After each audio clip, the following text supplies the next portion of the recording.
Thank you to our RHS String Quartet. Hello, everyone.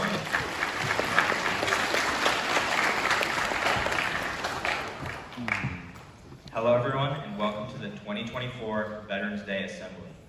Thank you for joining us today. Make sure your phones are silenced and stowed away in your bags along with smartwatches and earbuds.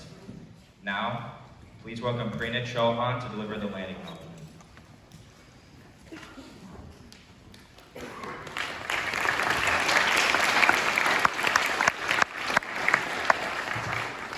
Thank you.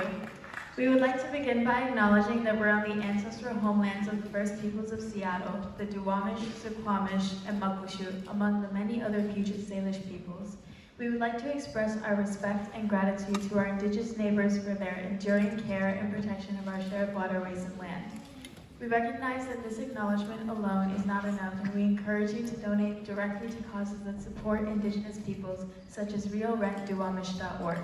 It is imperative that we understand that these are real living human beings participating in society today, and they are not distant in time nor space, so actionable steps to support Native Americans should be a priority. Thank you.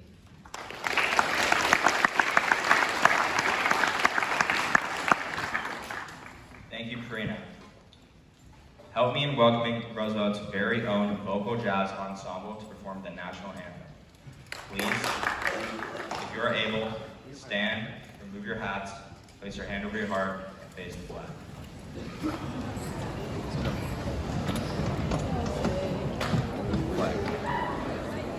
Flag.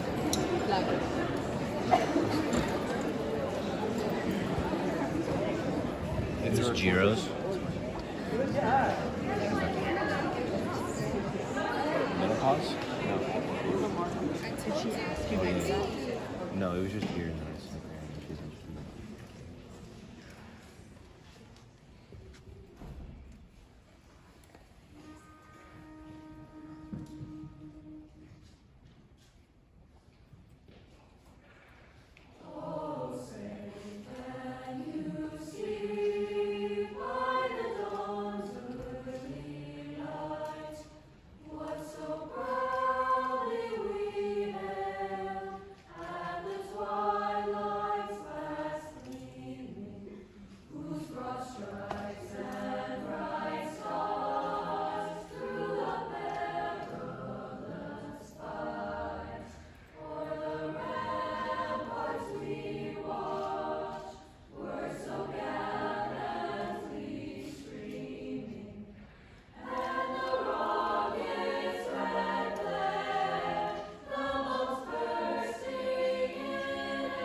More.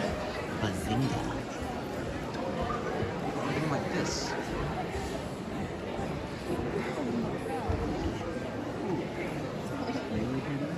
Yeah, she's not here. Huh? Do you want to come to Whole Foods after this? With me and Ian? Thank you, vocal jazz. Yeah, we'll get tea. Veterans Day was originally called Armistice Day, which is an agreement made by opposing sides in a war to stop fighting for a certain time. It marked the one-year anniversary of the temporary cessation of hostilities between the Allied nations of Germany during World War I. That armistice went into effect at the 11th hour of the 11th day of the 11th month of 1918. In 1926, Congress passed a resolution to make Veterans Day an annual occurrence, but it didn't become a federal holiday until 1938. In 1954, President Dwight D. Eisenhower changed the name from Armistice Day to Veterans Day, so it would honor all veterans rather than commemorate the end of a single war. Now, please join me in taking a moment of silence to recognize all veterans.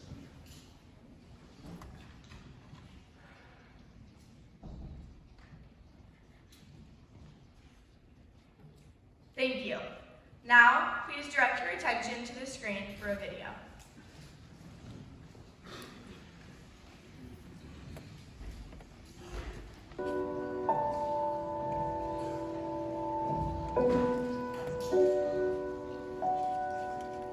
Raise your right hand and repeat after me. I state your name. Do solemnly swear. To support and defend. The Constitution of the United States. Against all enemies. Foreign and domestic. And to bear true faith. And allegiance to the same. That I will obey.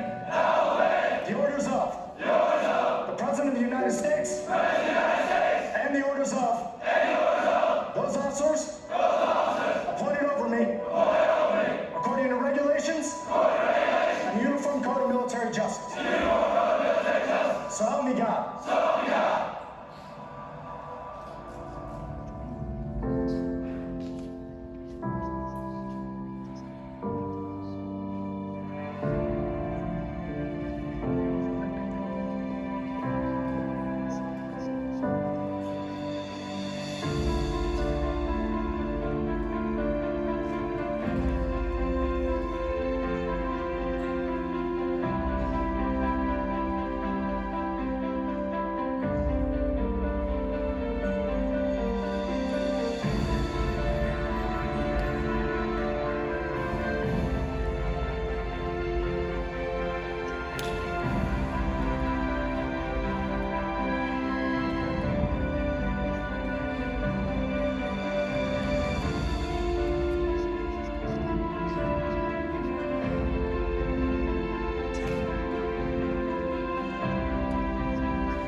We celebrate Veterans Day on the anniversary of the armistice that ended World War I. The armistice that began on the 11th hour of the 11th day of the 11th month.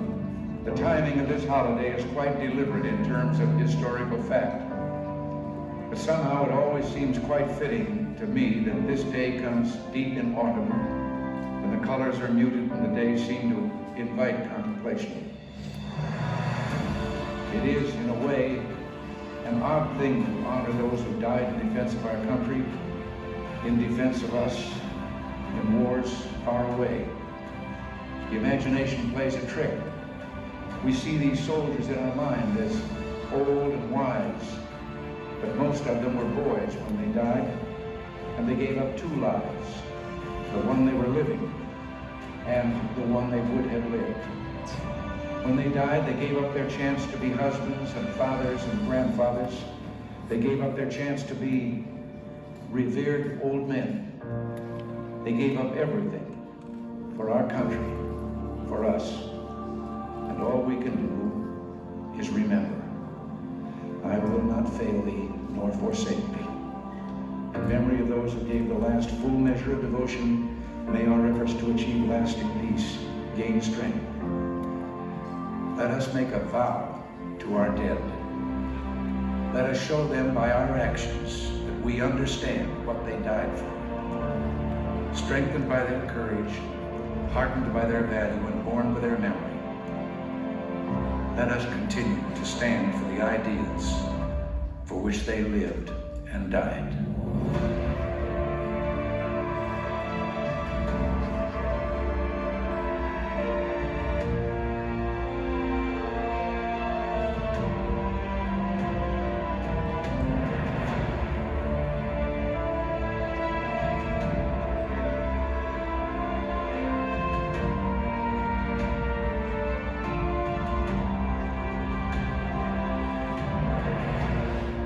In the long history of the world, only a few generations have been granted the role of defending freedom in its hour of maximum danger.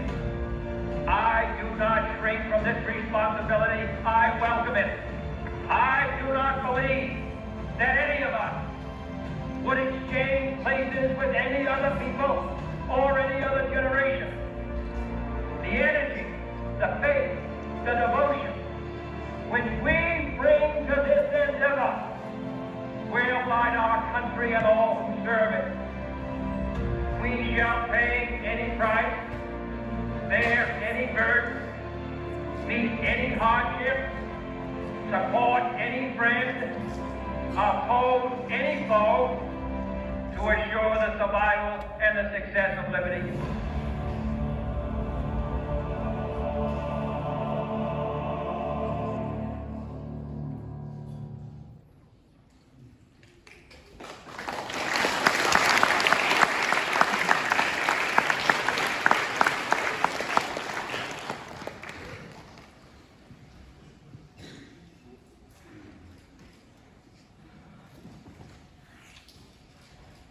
We hope that video resonated with you and encourages you to reflect on the many things that American veterans have given up fighting for our country. Now, please help me in welcoming Ms. Gero and the Roosevelt Orchestra.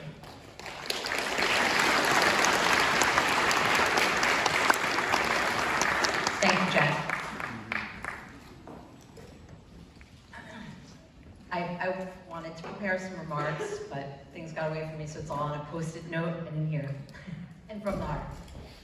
We have all gone through a very heavy and emotional week. And we are here together today, which is a very important thing. We've talked about this in music classes this week.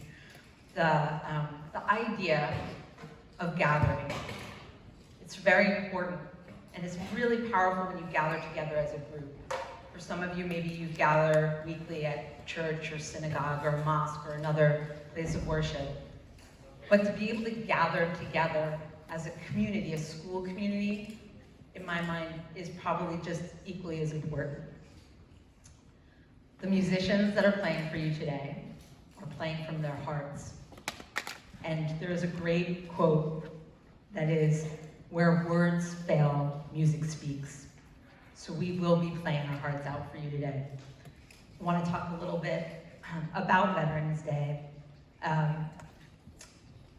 9/11, I was a graduate student in New York City, and I was there when everything happened. I was literally a mile from it. And I will never forget the next morning, after a tremendous amount of shock, the entire city being absolutely desolate and quiet. We were all still living in our apartments. And I opened up my door and walked out on the street, and tankers were coming down 3rd Avenue. If you've ever been to New York City, if you can imagine, even think, it's like something out of a movie. There was so much gratitude in every New Yorker's heart, and actually in every person in this country's heart, for our servicemen and women that day. And then what was even more amazing was that after that incident, that horrible tragedy, so many people decided to go and sign up and serve our country. If you're 18 years old, could you please stand up? Where are the 18-year-olds? I know there's some in this room. They're there somewhere. Just for a second, guys, humor me. Yeah. Look around. Yeah. Some up there too. Cool, thank you. You guys can sit down. He says, Ronald Reagan, in that speech that he gave many, many years ago, that imagine not even really being able to get into your adulthood and having to go off to war. In class this week, we talked a lot about gratitude, and one of the students said something very interesting after we watched a great video about a veteran who overcame some great odds. And the student said, "I'm so grateful that I live in a country where I don't have to serve in the military if I don't choose to." That was a profound statement for me, because there are many countries, my 18-year-old friends and those of you that will be, where you must serve. It isn't a question. It isn't an ask. So today, and this weekend and Monday, you need to think about the fact that so many people have chosen to put themselves in harm's way for all of our freedoms and all of our opportunities, in which many of us, and adults included, myself included, take for granted. We have so much. And so today is a day to really think about it. You can't really open up a newspaper, not that anybody opens it, it's all on the computer, or look on a computer or TV screen at any news and not see really hard to look at images of war-torn countries. Children that are way younger than you that are suffering. We don't have that here. I have never seen that here. That is one of our privileges. We are protected, really, by the people that serve. So this piece of music, it's titled October. It's written by, it's one of my most favorite pieces of music, and we're so happy to be able to share this with you. It's by a composer, Eric Whitaker. He's now in his 50s, and he wrote it as a contemplative piece and also about the beauty of the fall. And I thought it was interesting because I chose the piece before seeing that video that Chase and Jack and Connor had chosen. How Ronald Reagan said in that video, it's so appropriate that Veterans Day is during this very reflective time of year. So I just gave you a lot to think about. And so I'm hoping that wherever your mind takes you during this piece, is that you have those moments to reflect. Thank you.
orchestra. Now, please help me in welcoming our guest speaker, Mr. David Castillo.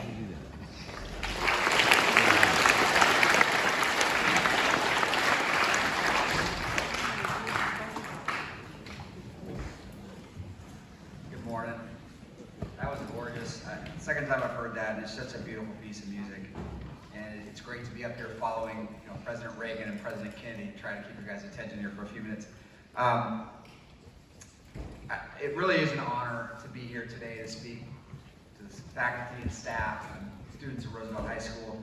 Before I get started, though, I do want to congratulate everyone who's going to be participating in the playoffs this weekend and tonight, whether it's the Metro playoffs or the state playoffs, state cross country this weekend. Just want to congratulate all of you. I do need to give, though, a special shout out to the football team. About 7-8 years ago, I was actually up for the head football coaching job at Capital High School. Didn't get it. Turned out to be a blessing. However, I still have some animosity. So if you guys want to just go ahead and vote race them tonight, you're going to have a fan watching from Edmond. So good luck to you guys tonight. Thank you for having me.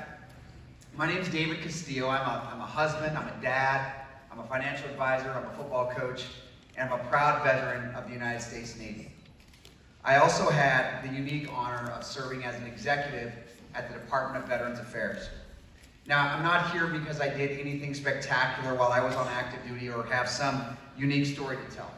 I'm simply here because I chose to serve, and I want to spend a little time with you today talking about what that means. Now, how many of you here this morning have a family member, relative, or friend who has served or is currently serving in the armed forces?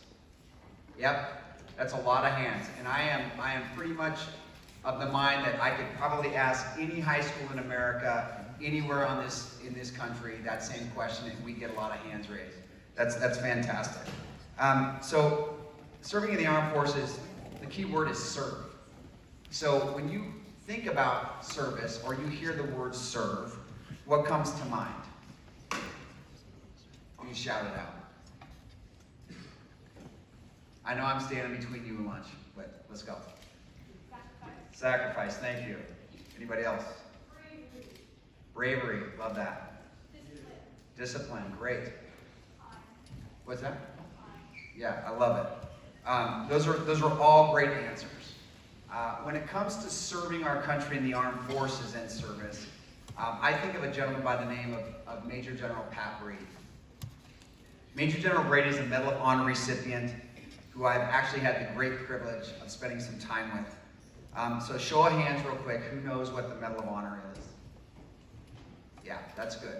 That's great. So for those of you who don't, it's the highest award for valor in action against the enemy force that the United States gives to a member of the U.S. Armed Forces.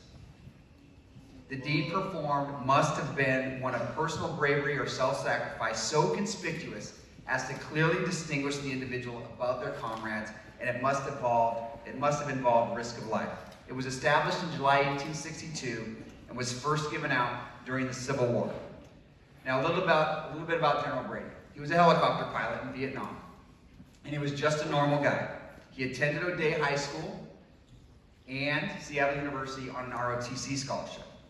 One of the things that is remarkable about General Brady and most of the Medal of Honor recipients is that they were just ordinary people who, through their service to country and fellow service members, did extraordinary things.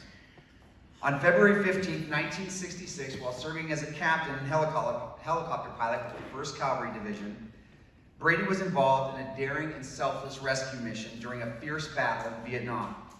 In the face of intense enemy fire, he made multiple perilous flights to evacuate wounded soldiers, demonstrating remarkable courage and determination. Now, despite being fully aware of the danger, Brady repeatedly flew into hostile territory to pick up the injured, often under heavy fire, and brought them to safety. As a matter of fact, he had to get 5 different helicopters that day because each time he flew, one was shot out of the air. His actions, which undoubtedly saved numerous lives, exemplified exceptional bravery and an unwavering commitment to his comrades. His courage under fire, combined with his willingness to place the lives of others above his own, ultimately earned him the Medal of Honor, recognizing him as a symbol of valor and leadership in the face of overwhelming odds. Sacrifice and selflessness. Two qualities that are certainly represented by General Brady, and qualities that I believe tend to embody our veterans population as a whole. So I mentioned General Brady because his actions were brave, unselfish, and sacrificial. He showed complete disregard for his own safety in the service of others. He took extraordinary measures, but when you think about it, the traits that he embodied, sacrifice and selflessness, are ordinary. Now don't get me wrong, General Brady is truly an American hero, and hundreds of men owe their lives to his heroic actions. But sacrifice and selflessness do not require heroic acts. They just require purpose and a desire to be a blessing to others. Like I mentioned, from my perspective, I didn't do anything that would be classified as extraordinary during my naval career. I just did my job. I was stationed with a helicopter squadron. I got to spend many months at sea aboard the USS Enterprise, and I really just kept my head down and did the work that was assigned to me. Now, one of the things I did try to do, and I really prided myself on, was always being the person that other people were happy to see.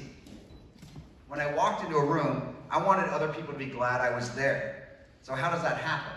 Well, it's just simply a willingness to put the needs of others above yourself when you can, and striving to be competent in all that you do. It's not perfect, it's not extraordinary, it's just a willingness to sacrifice. Now, each one of us has the opportunity to be what I call ordinarily extraordinary. So what does that mean? Any guesses? Come on now. One. I'm going to get something from the orchestra here. Here we go. Like embodying those same values in your everyday life. I love that. Embody those in your everyday life. One more. Somebody's got to have one. Top row. Somebody yell something down. It's a lively crew. All right. That's really good. For me, it just means looking at what might be considered ordinary actions, like being on time, or saying thank you, or picking up trash, and just really trying to be extraordinary at the little things, making our purpose to be great at those things, or whatever you choose to be great at. When I served, I really tried to be great at helping, and I tried to be indispensable, and I think all of us have that opportunity regardless of where we are in our lives. Now, as students, you're likely not facing the same challenges that General Brady faced as he was flying that helicopter in Vietnam. And you're likely not facing some of the same challenges that people in combat or on active duty face. But you do make sacrifices of your own. You sacrifice time and effort to pursue your education, participate in extracurricular activities, and work towards your goals. Every achievement, regardless how big or small, comes with its own sacrifices. Whether that's time spent studying instead of hanging out with friends so you can ace that math quiz, or the determination to choose to go to practice instead of going on vacation with your family. I would encourage all of you to embrace those small sacrifices that you make and celebrate them. They matter, and they shape who you are and who you are going to be, and I believe they're extraordinary. Now, speaking of achievement through sacrifice, I want to spend a little time talking about Sergeant First Class Leanne Hester. Sergeant First Class Hester is the first woman to receive the Silver Star for direct combat action. In March 2005, while serving in Iraq, Hester and her team were ambushed by insurgents in a convoy along a stretch of road on the outskirts of Baghdad. Demonstrating extraordinary courage under fire, she led a counterattack, engaging the enemy with her grenade launcher and a rifle. And despite the overwhelming fire from the insurgents, Hester and her team fought back, securing the area and rescued wounded soldiers. Her leadership and valor under fire were pivotal in repelling the ambush and saving lives. And Hester's bravery shattered gender expectations and highlighted the evolving role of women in combat, cementing her as a trailblazer in military history. She's actually in the Women Veterans Military Museum. So she exhibited courage under fire, sacrifice, and selflessness. Again, Sergeant First Class Hester was just an ordinary person who did an extraordinary thing. She grew up in a small town in Kentucky. She had a dad and an uncle who served in the Army, and was really just drawn to the idea of service at a young age. In Iraq, she selflessly put the needs of others above her own, served as a protector, and saved lives. So, what is selflessness? Well, I believe that selflessness is the quality of putting the needs, well-being, and interests of others ahead of our own, which which is hard to do. It involves acting with genuine concern for others, often at personal cost or sacrifice, without expecting anything in return. A selfless person demonstrates compassion, generosity, and a willingness to help others, even if it means giving up their own time, resources, or comfort. So, do any of you have people in your lives who embody those characteristics? I should see everybody's head nodding. Yes, I see a lot of hands raised. Say, for me, it's my wife and my mom. My mom's unbelievably selfless and raised 4 kids on her own, and will always owe her a debt of gratitude for her selflessness. I'm sure you have teachers and administrators here on campus at Roosevelt that embody those qualities, and I'm certain many of you do as well. So as you can imagine, there's a very diverse group of people who choose to join the military, serve their country, and eventually become veterans. Many of us, like me, have pretty uneventful service. Now, I did earn a Naval ROTC scholarship to the University of Washington, go Huskies, and I'm very proud of that. I saw some amazing things, had the opportunity to do some incredible things, and met some truly remarkable people, many of whom I'm still in touch with today. I do believe that many people who serve, and the majority of our veterans population, do embody selflessness.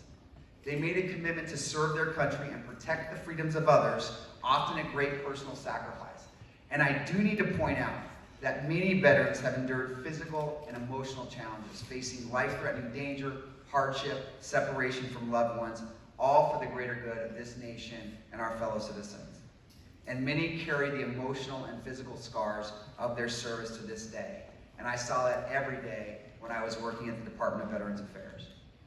Their willingness to put themselves in harm's way, sometimes at the cost of their own well-being, is a profound example of selflessness. The selflessness exhibited by veterans is not just in their acts of valor during combat or when serving on active duty, but in the quiet, everyday choices they make to support and care for others, demonstrating a deep sense of duty, honor, and sacrifice that defines their legacy. If you get a chance, thank them for their service and reflect on the sacrifices that so many men and women have made to keep our nation free and prosperous. Now, sacrifice and selflessness are qualities that can be found in many different aspects of life, often in ways that feel ordinarily extraordinary. Whether it's a parent working long hours to make sure their kids get a life that they didn't have, neighbors quietly offering to help those in need, acts of selflessness are often woven in the everyday fabric of our society, and I am confident that you guys see that every day. Now, those people aren't seeking recognition for the sacrifices. Instead, they just simply go about their day caring about the well-being of others. And while their actions may seem simple or routine, they do carry extraordinary weight, leaving lasting impacts on the lives of the people they touch. In this way, sacrifice and selflessness are not just heroic in the grand moments, but are reflected in the quiet, consistent choices that shape a better, more compassionate world. In closing, here's what I would ask of you.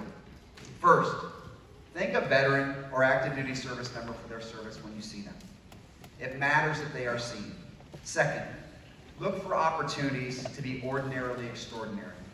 Make small sacrifices like picking up trash around the school when you see it, or introducing yourself to someone who seems like they just might need a friend that day. And finally, strive to be the person that other people are glad to see. All of us can be heroes in our efforts to make our school, our community, and our country a place that all of us are glad to call home through sacrifice and selflessness. Thank you.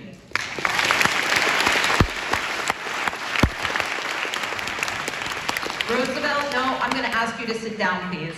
And I'm going to ask you to keep your phones away.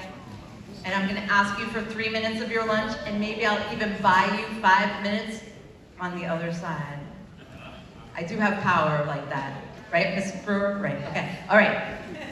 I want you to take in one last piece of music, and I want you to really think. Don't move, because it'll just take me longer to get up to that podium. I want you to really think about what Mr. Castillo just told you. I want you to think about how this weekend you can do acts of service. because those are the things we should be doing with Monday. Okay, we'll let you sleep in for a little bit, but then guys, do something.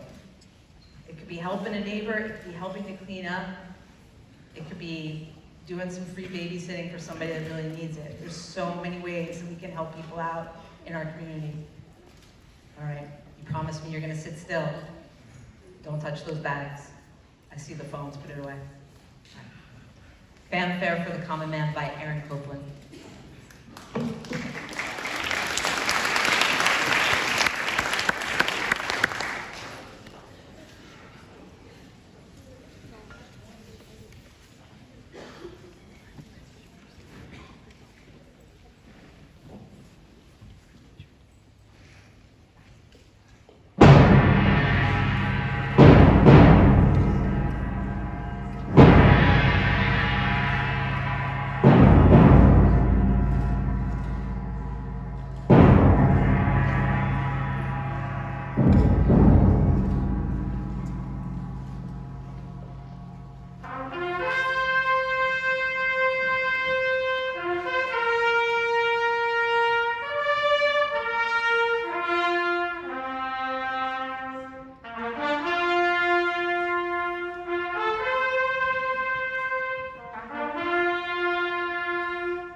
Thank you, orchestra. Thank you all for coming today. We hope you have time to reflect and appreciate the soldiers who have sacrificed their lives for your freedom. Stay safe.